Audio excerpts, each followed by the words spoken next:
Մարդկանց հետ կապերի խզում։ Սա ևս կարող է տանել մարդուն դեպի դեպրեսիան կամ էլ ավելի խորացնել մարդու դեպրեսիան, որովհետև դեպրեսիան սիրում է մեկուսացումը։ Եվ եթե դու հեռանում ես ընկերներից, հարազատներից, ընտանիքի անդամներից կամ քո համայնքի անդամներից և դադարեցնում ես քո հաղորդակցությունը,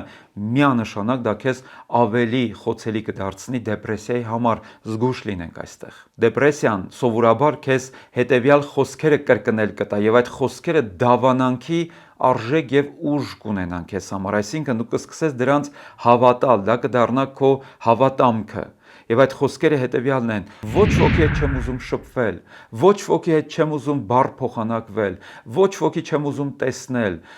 ոչ ոք ինձանով հետաքրքրված չէ, բայց եթե անգամ իրականում ոչ ոք քեզանով հետաքրքրված չէ,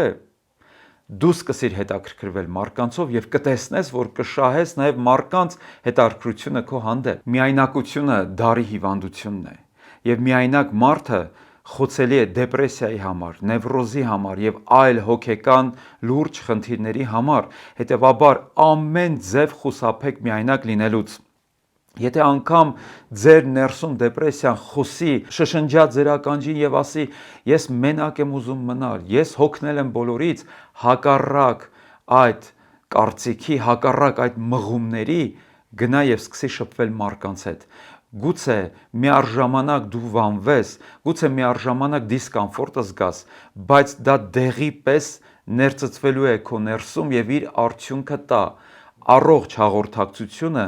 մարդու ներսը առողջացնում է։ Հետևաբար չխուսափենք առողջ հաղորդակցությունից, չխուսափենք ընկերակցությունից, չխուսափենք մարդկանց հետ շփումներից։ Ապա տեսեք, թե Ժողովող գրքի մեջ Սողոմոն իմաստունը ինչ է գրում։ Իմիջիայլոց վերլուծելով Ժողովող գիրքը, մենք հասկանում ենք, որ նա գտնվում էր խորը դեպրեսիայի մեջ և նաև խորը իմաստություն էր ձեռք բերել, վերարժևորել էր իր կյանքը, հասկացել էր վերջապես իրական կյանքի իմաստը։ Եվ գտնվելով նման ապրումների մեջ, Սողոմոն իմաստունը Ժողովող 4 գլխի 9-րդ խոսքում հետևյալը գրեց.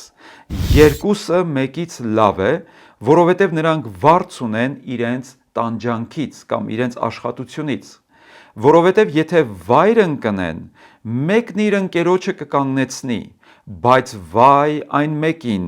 որ ընկնում է և չկա մի երկրորդը, որ կանգնեցնի նրան։